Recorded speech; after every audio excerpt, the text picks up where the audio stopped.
This is Toledo Symphony Lab, a behind-the-scenes look at the world of classical music from WGTE Public Media and your Toledo Symphony. I'm Brad Cresswell. Joining me today are the Toledo Symphony's president and CEO, Zach Vassar. Also in the studio with me is the TSO's marketing director, Vanessa Gardner. On the phone, we have our music director, Alain Trudel, and a very, very special guest.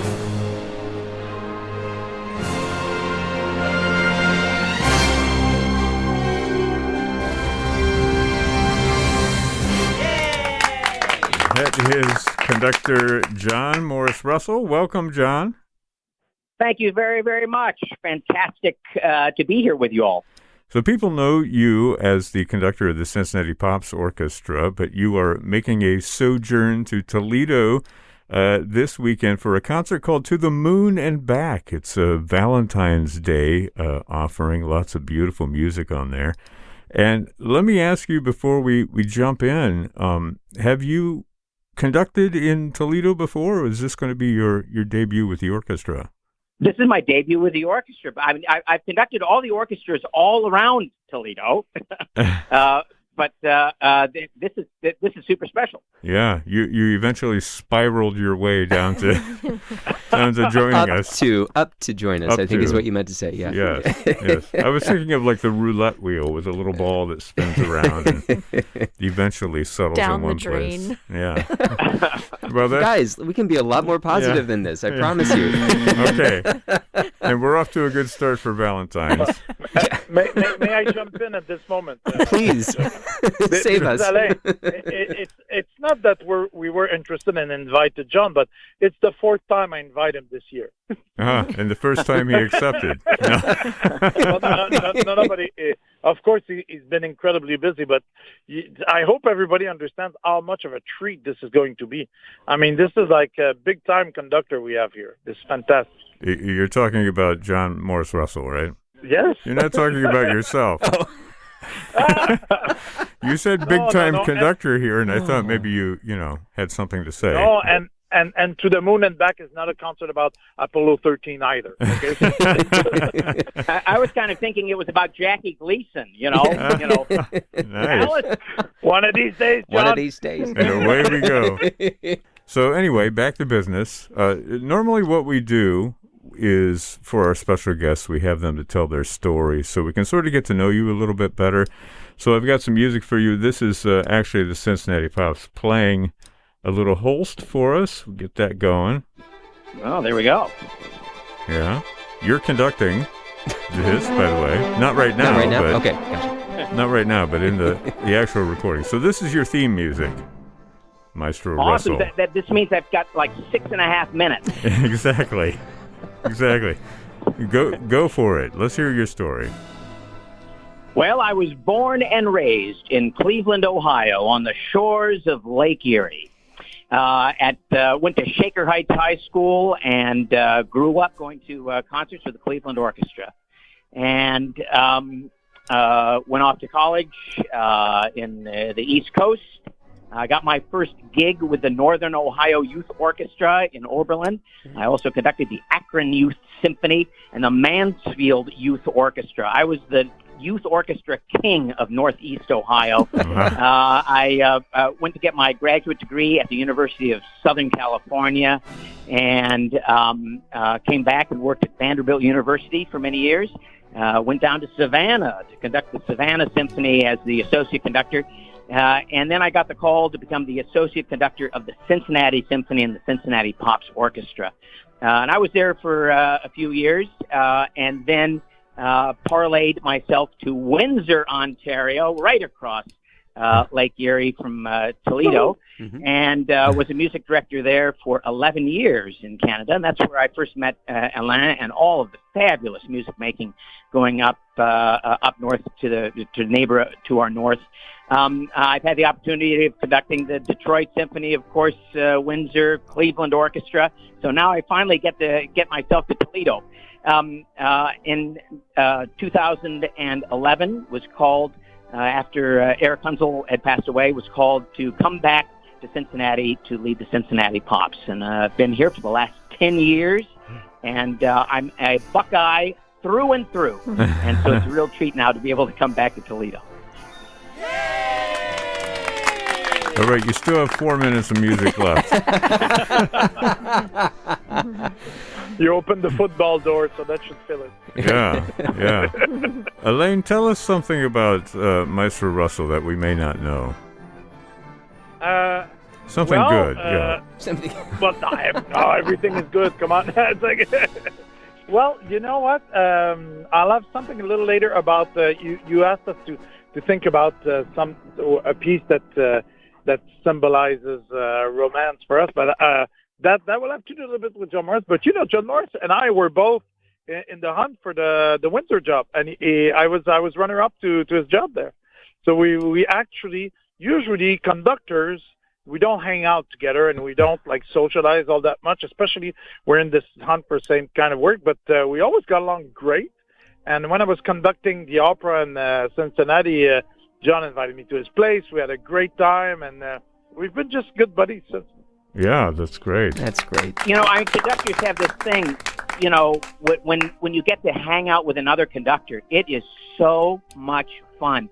We spend all of our time just laughing because conductors never, ever get to see each other because, everyone's always off doing their own thing. But yet we work in these, the exact same, universe. And we know all the people, we know all the personalities, we know each other's stories, and it's always a joy to hang out and shoot the stuff and enjoy some good Canadian beer. Excellent. That doesn't exist. that was cranberry juice for me, by the way. Let me ask while I'm thinking about it, Maestro Russell, do you have an instrument? I mean, Alain is a trombonist. I mean, did you have an instrument that you studied specifically? Well, Alain is a incredible trombonist. I was a trumpet player. I kind of grew up as a band geek there in high school, right? So, I was in the marching band and the school orchestra and the pep band and the jazz ensemble and the brass ensemble that would meet at 6:30 in the morning. I was a complete and utter band geek. And it was in early in college, I kind of blew my chops out. And so continuing as a performer was just completely out for me. So that's actually what kicked me in the pants to try a career in conducting. Yeah. Wow. Okay, well, we've got 2 minutes of music, but I'm just going to go ahead and stop it. There we go. I think all of that cheering was for the fact that I was no longer playing trumpet. I think that's probably... I was going to ask for clarification there, but I didn't want to insult you. Yeah. Well, so when two conductors get together, do you find yourself subliminally cueing each other, no, go on, or are you Oh my God, Zach, this is so funny. When I was to Southern California, a very small conducting program. There were half dozen of us who were all studying with Daniel Lewis back in the day, and I invited all the guys over for pizza. Over at my apartment, we were making pizzas. We all had beers, and there we are all, talking shop. What's your favorite recording of Claire Sinatra, et cetera. So, I go off to go to the bathroom, and I walk back into the room, and I see 5 guys holding a beer in their left hand and gesticulating to each other in their right hand. It was the funniest damn thing I've ever seen. Wow. And now you drink, and now you drink, and now you drink. No, if John and I get together, that's not exactly what we do, though.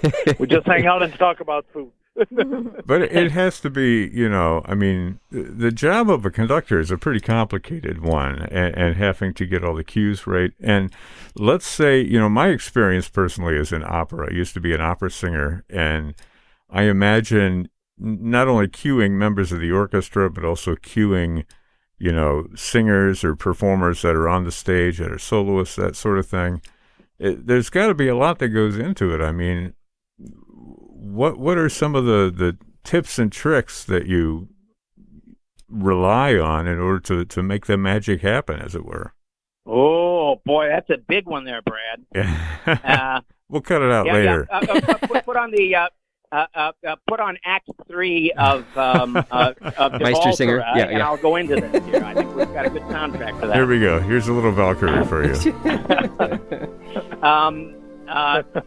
So much of it is, you've got this written page in front of you, and the process of studying is you look at that written page, and you can actually hear the music in your head. You create it all so that you can hear it inside of you. When you're studying, you don't have any music going on except for what's in your head. And then when you're in front of the orchestra, you hear the physical sound that comes at you from the orchestra, and you compare it in the split second to the sound that's in your head. Through your gestures, you try to make all of these two things match up. But they don't always match up. And oftentimes when you get to work with a really great orchestra like Toledo, someone's going to come up with a musical idea that I hadn't even thought of. And at that point, you kind of throw out the idea that was in your head and you jump on to what that player has brought up. There's always a sense of flexibility, of the musicianship that comes to the table, that gets mixed up with, that gets mixed together with my own musical ethos. And that is the real great, exciting thing especially about working with an orchestra for the first time, because you get to make, this really special alchemy when we're all there together. Yeah. Elaine, you agree with that? Of course. And that's, good answer. No, but yeah. I mean, it sums it up. I mean, the important thing also is to keep everything fluid and keep everything moving. And that's an error that probably, John, you didn't do that. But for me, when I was younger, it's like over-cueing things, making things over-complicated. Oh, and yeah. I remember I was playing with, I was conducting a pretty famous orchestra. Principal second violin came to see me and said, you should use the KISS technique, And I said, what's the keep it simple stuff? No, especially not with that guy, but the keep it simple stupid, right? It's like,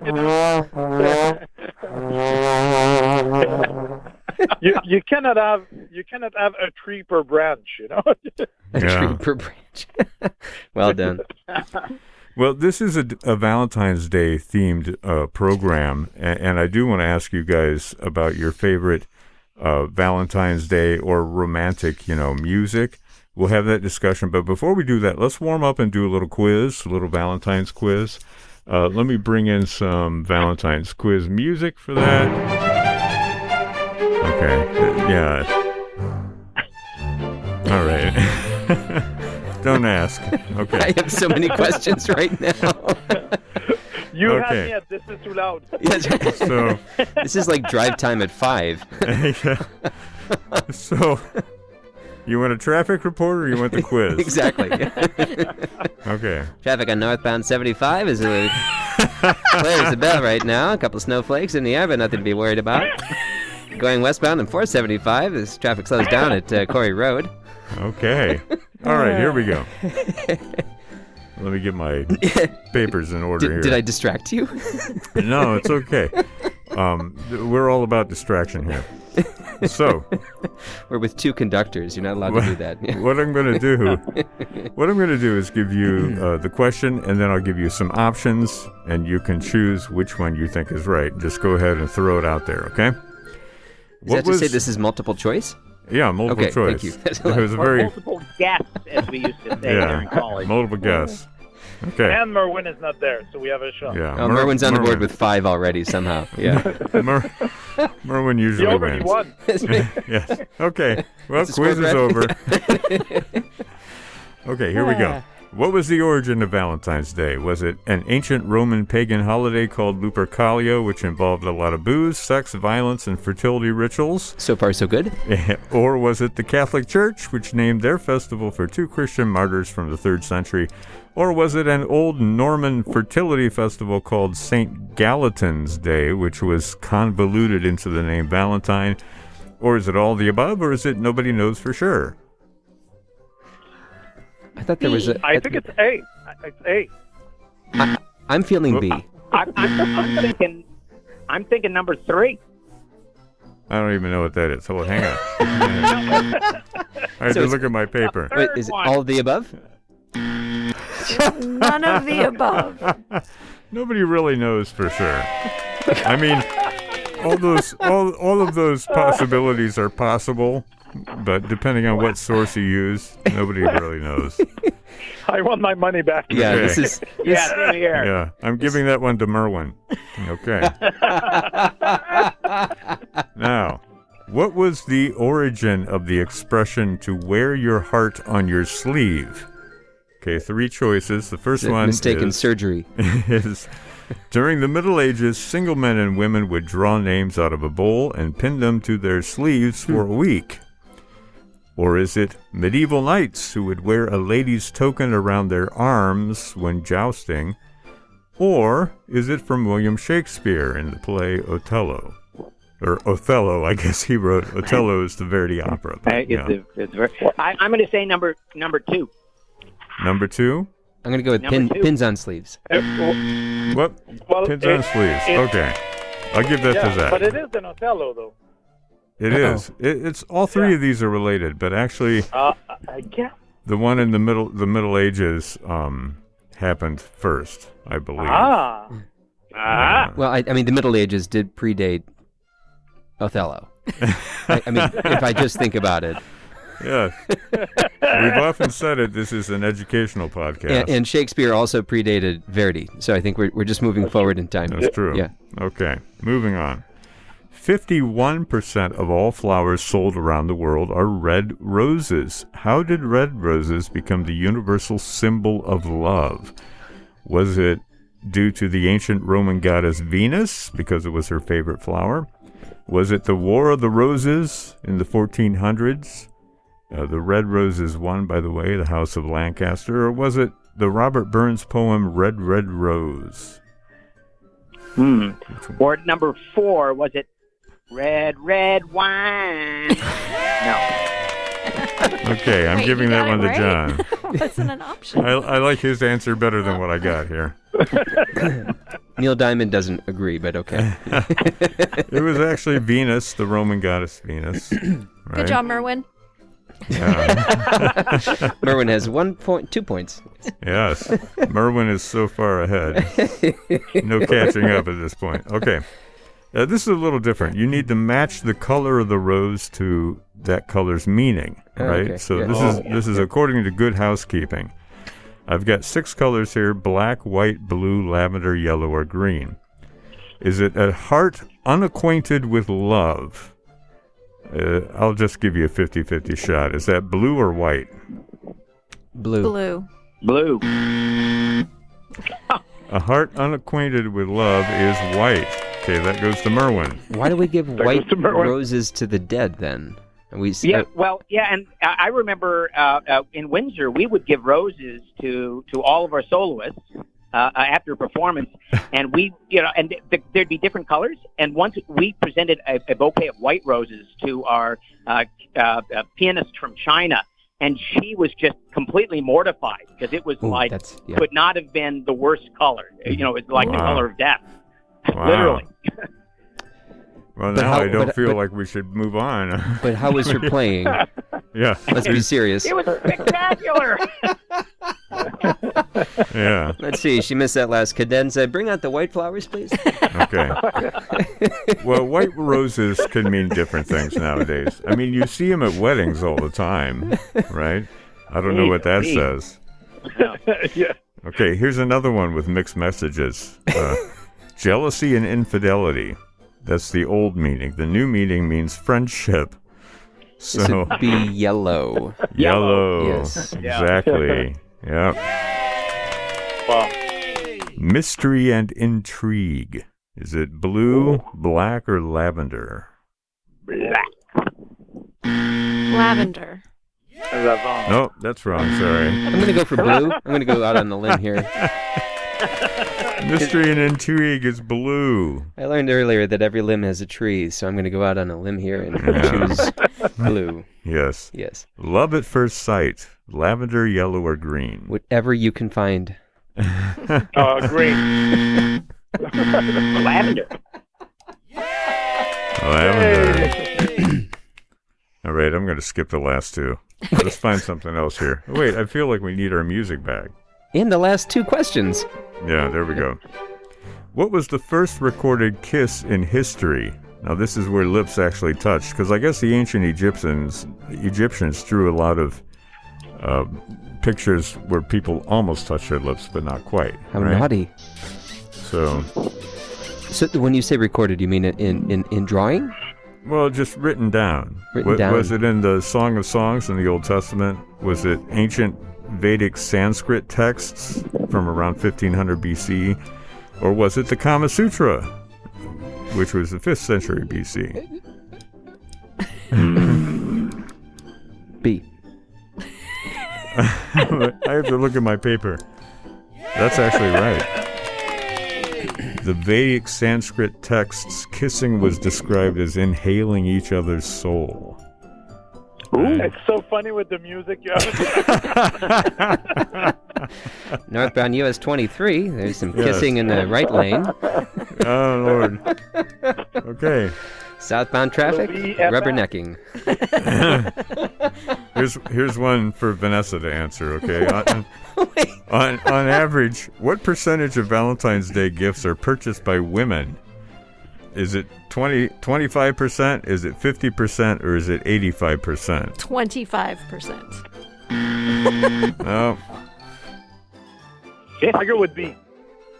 Would be 50%? No. Wait, 85%? 85%. No. Really? Way. 85%. And 15% of United States women send themselves flowers on Valentine's Day. Oh, that makes sense. Yeah. Oh. Boy, I tell you, the Floral Association this is a racket. Yeah. I'll tell you, not 80% of the women I hang out with are buying Has anybody here sent themselves flowers for Valentine's Day? No. Yeah, me neither. No, okay. Maybe Merwin. Let's ask him. Exactly. Poor Merwin. I was so emphatic with my answer too. Yes. Okay. Wow, I really want to look into the data on that. All right, so who invented the heart-shaped box of chocolates? Not the heart-shaped candies, the heart-shaped box of chocolates. Was it Richard Cadbury? Was it Milton Hershey? Or was it Russell Stover? Russell Stover. Russell Stover. Russell Stover, yeah. No, he actually sold them in the 1920s, and they are the largest distributor of heart-shaped boxes nowadays. But he didn't invent the heart-shaped box. So it's A? Cadbury. It's Cadbury. A. Yeah. Cadbury. I guess it had to be Cadbury. Wow. 1861. Leave it to the British. Yeah. They found it pinned on their shirt sleeve. It was a heart-shaped box. Wow. Okay. Excellent. Last one. Where did the phrase "to the moon and back" originate? Was it in a 1969 official NASA document? Was it in a 1994 was it a 1994 children's book about a plush rabbit's father and son story? Or was it Shakespeare's Romeo and Juliet? Which one of those three first mentioned "to the moon and back"? I'm going to go for the Bard. Yeah, well, I don't think he actually says "to the moon and back" in Romeo and Juliet, so I'm going to buzz that one. Well, then why'd you put it on the quiz? Because it's a red herring, as we say. Okay, so it's got to be the children's book.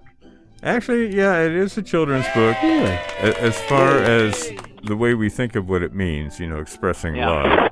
But there was a NASA document that did say "to the moon and back" in 1969. Well, of course, they went to the moon and they came back.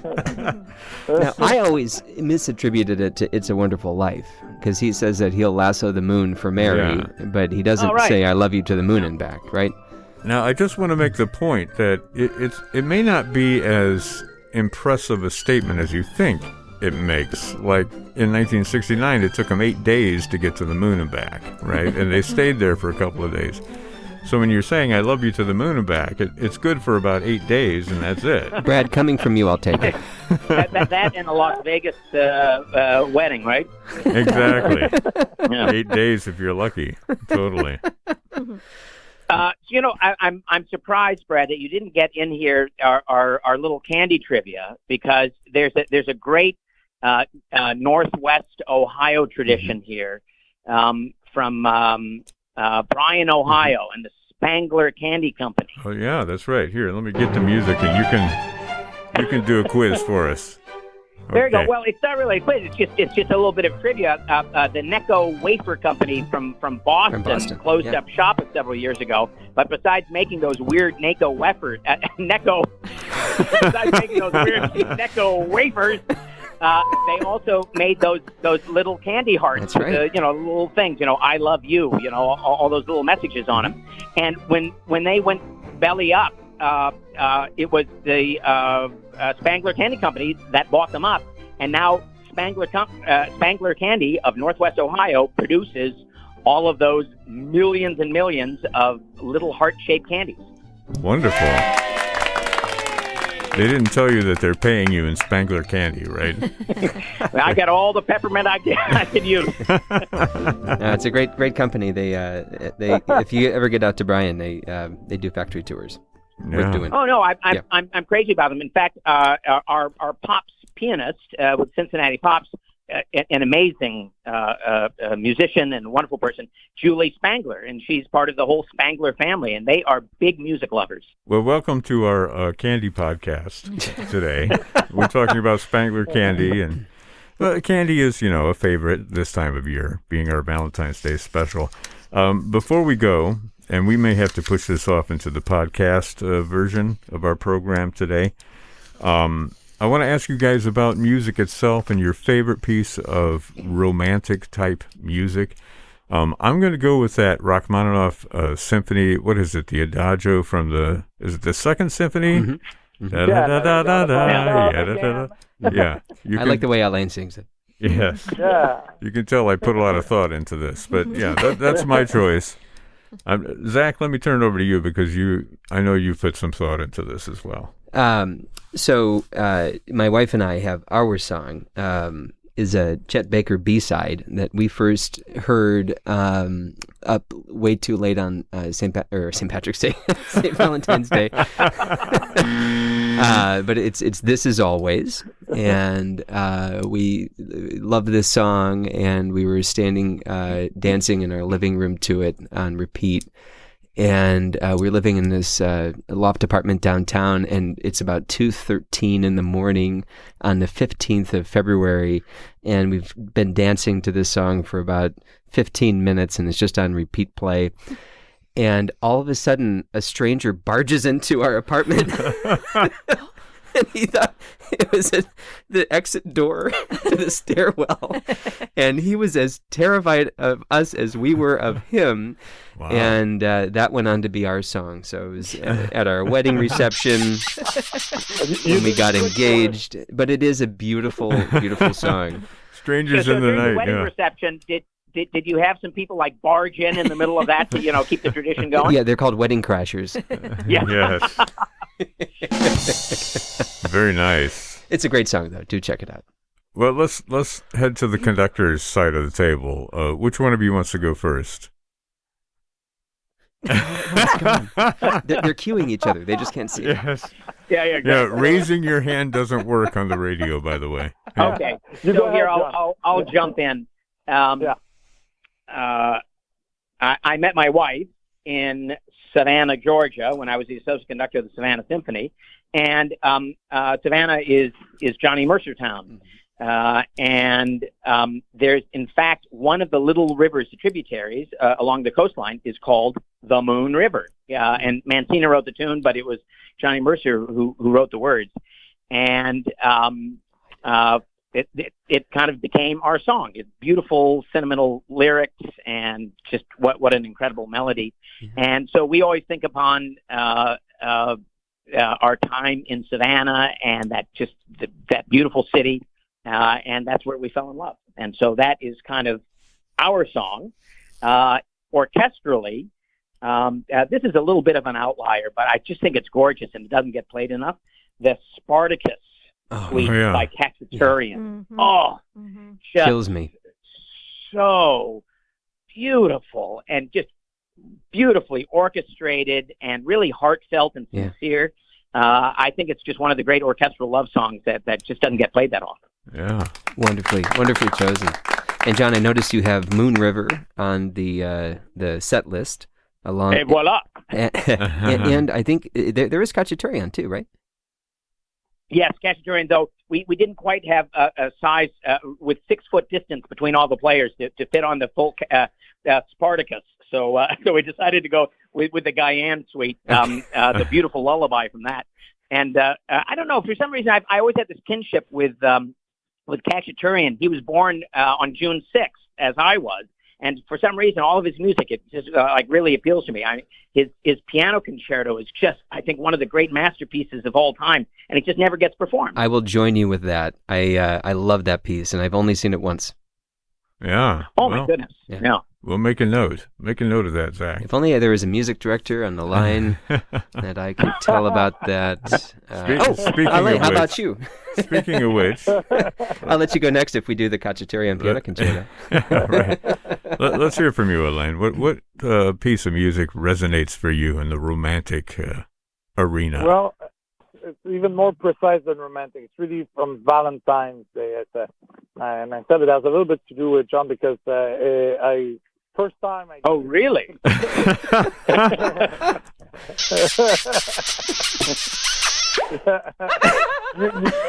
you had me. I can't do the gig, but we're in the podcast version now. We can say anything we want. No, but seriously, folks. So in those many times where I went to conduct in Windsor, that's the connection. We have this group that are called Five by Design that came to do the Radio Day show. And my all-time favorite Valentine tune is their version of I'll Be Seeing You in All Familiar Places. Of what? What is it? I'll be seeing you. Oh, I'll be seeing you. In all familiar places. Yeah. That's even more than anything classical, anything that's... and for me, a close second is the Nino Rota, Romeo and Juliet. Oh, yeah.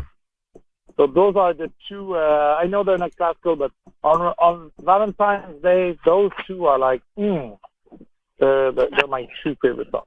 You know, Ale, the I'll Be Seeing You is actually buried in the harmonic structure of the second movement of the Khachaturian piano concerto. Okay,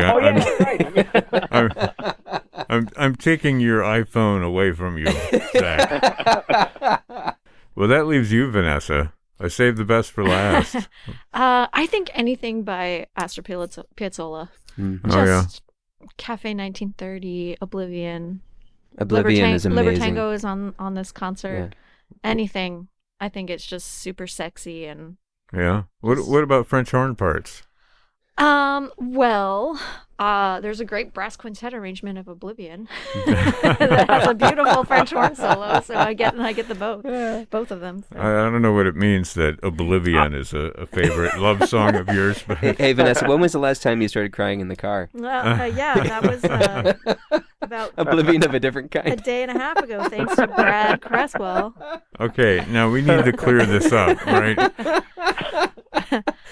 Okay, so Saturday afternoon, I was running to Whole Foods. Actually, I was sitting out in front of Pet People to get my dog some stuff, and the immolation scene was playing. Thank you, Brad. And I just lost playing it. On the radio. On the radio, right? On the radio, yes. And I just completely lost it. I mean, it was playing on my way there, and I started crying on the expressway, and then I had to listen to the end of it, and it was like crocodile tears in the parking lot. So it's one of those driveway moments. Hopefully really no one noticed. Okay. Sorry. That's the power of the medium, my friends. That's right. That's hot. Very nice. Very nice. Oh, my. It has absolutely nothing to do with Valentine's. Well, I don't know, where we can go from here. But Well, Valhalla is gone, so what else do we have? that's a love story in itself. Set right? myself on Well, fire. At least it's not Father's Day that's coming up. I plan on making a whole lot of people cry on Father's Day, so I'll do my best. Put the same tune. Yeah. Something like that.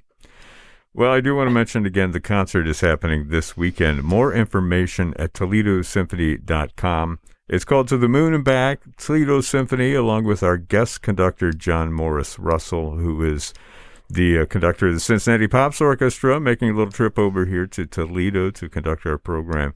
Before I let you go, John, maybe you want to talk a little bit about the music that's on the program. I know that, Zach mentioned that Moon River is there. What else are we going to hear? Well, it's kind of a melange of music from the classical repertoire, from film, from popular music. My credo has always been, if it sounds good, it is good. Yeah. So, we have everything from Piazzolla, the Libertango. That one was for you, Vanessa. Yeah. The Elgar String Serenade, beautiful Larghetto, the second movement of that. From film, everything from Gabriel's Oboe by Morricone, from the film The Mission, some other tango, Por una Cabeza, which is also from the film Moon River, a beautiful arrangement of Sophisticated Lady by Duke Ellington, arranged by Morton Gould, a classic arrangement of that. Music from Defia, from the Three-Cornered Hat, the Fandango, music by Fauré, the Sicilian, which will be featuring our principal flute. Music by Korngold, some incidental music from Shakespeare, the garden scene from Much Ado About Nothing, and a little Khachaturian, and some Cole Porter, and again, one of my all-time romantic favorites, Debussy's Clair de Lune, in a gorgeous arrangement for chamber orchestra by Mouton. That's fantastic. Such a potpourri, a cornucopia of offerings. It's a box of chocolate. Yes. Box of chocolates. So I actually have a question now that we're in podcast territory here. It seems that when anybody gets a box of chocolates, they're surrounded by the Forrest Gump concept of you never know what you're going to get. But what is it that you're looking for, and what is it that you're happy to get? In a box of chocolates, That's right. or in a Pops concert? Are we talking chocolate or music here? I'd like to relate both the box of chocolates and the music, because the thing is, it's always, you're going for something that you're gonna want, you see that caramel and you say, oh, it's that little cube shape, and it's got, the milk chocolate on top, and it's got a little salt. Oh, it's gonna, you're going in for the caramel, but then you find out it's something completely different. Exactly. And it's something that even exceeds your expectations. And so putting together a program is so similar to that, right? There are always going to be those things that but there are going to be some things that are going to be unfamiliar, and you want to make sure that when you put that unfamiliar something in there, it's going to be really, really good. Or people might not recognize the name of it, but they're going to taste it or listen to it, and it's going to be something fantastic. So it's that, that sense of diversity, but it's also making sure that every single thing in there is just a hit.